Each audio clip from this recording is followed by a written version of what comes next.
देख रहे हैं डार्क फाइल्स। डार्क फाइल्स में आज की कहानी हमारी साथ शेयर की है निशांक जी ने, जो कि आजमगढ़ यूपी के रहने वाले हैं। तो चलिए बढ़ते हैं निशांक जी की भेजी गई कहानी की ओर। कहानी में आगे बढ़ने से पहले अगर आपने अभी तक डार्क फाइल्स चैनल को सब्सक्राइब नहीं किया है तो कर लें और साथ ही बेल आइकन को भी ज़रूर दबाएं ताकि आने वाली वीडियोस की नोटिफिकेशंस आपको जल्द मिल जाए।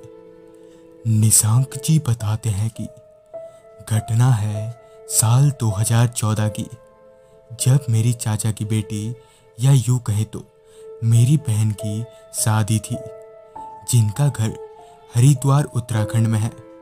जिस वजह से हमें वहाँ शादी में शामिल होना था।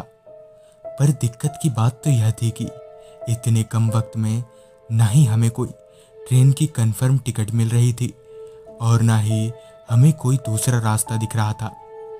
हालांकि मम्मी पापा पहले ही शादी में पहुंच चुके थे, पर मेरे किसी अर्जेंट काम के चलते मैं और मेरा छोटा भाई बाद से जाने वाले थे। जब हमें कोई रास्ता नहीं मिला तो मैंने पापा को फ़ोन किया, जिन्होंने बताया कि पापा के दोस्त यानी मेरे अंकल के पास एक कार है जिससे हम लोग शादी में पहुंच सकते हैं। लिहाजन मैंने उन अंकल को पूरी बात बताई, जिसके बाद उन्होंने हमें अपनी कार दे दी। लिहाजन हम लोग उसके दूसरे दिन सुबह 10 बजे तक घर से हरिद्वार के लिए रवाना हो गए। चूँकि सफ़र काफ़ी लंबा होने वाला था, जिस वजह से हमने थोड़े चिप्स और थोड़े खाने की चीज़ें साथ में रखी थी। बाकी खाने के लिए तो ढाबे थे ही। लगभग 5 घंटे कंटिन्यूअसली ड्राइव करने के बाद हम एक ढाबे में लंच के लिए रुके। लंच पूरा करने के बाद हम वापस हाईवे पर आगे बढ़ने लगे।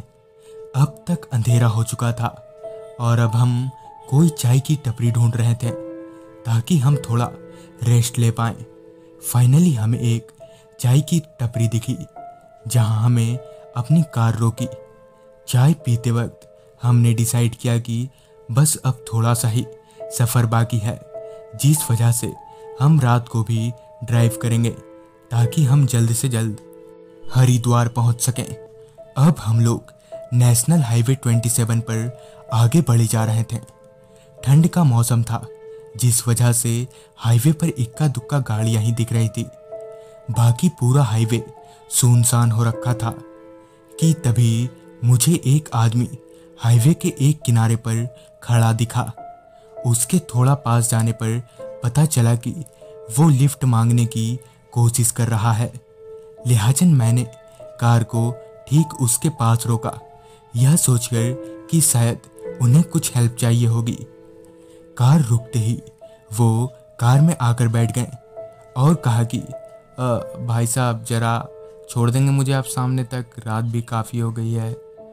इस पर मैंने हाँ में अपना सर हिलाते हुए कार को आगे बढ़ा लिया।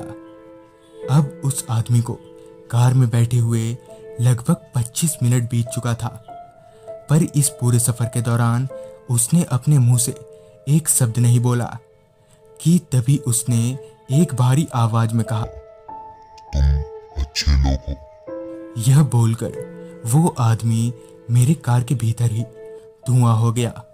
यह सब देखकर हम इतना डर गए थे कि डर से हमारे मुंह से आवाज़ तलक नहीं निकल पा रही थी। किसी तरह मैंने कार को एक ढाबे के पास रोका और भागकर ढाबे में गए। ढाबे वाला हमें बुरी तरह डरा देख समझ गया कि हमारे साथ कुछ तो गलत हुआ है। हमारी पूरी बात सुनने के बाद उसने बताया कि दरअसल वो आदमी कोई इंसान नहीं बल्कि एक भूत था। अच्छा हुआ आप लोगों ने उसे गाड़ी में बिठा लिया, वरना आज आप जिंदा नहीं बचते।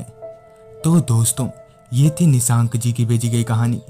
अगर आपके पास भी ऐसी कोई कहानियां हैं तो हमारे साथ जरूर शेयर करें और देखते रहें डार्क फाइल्स।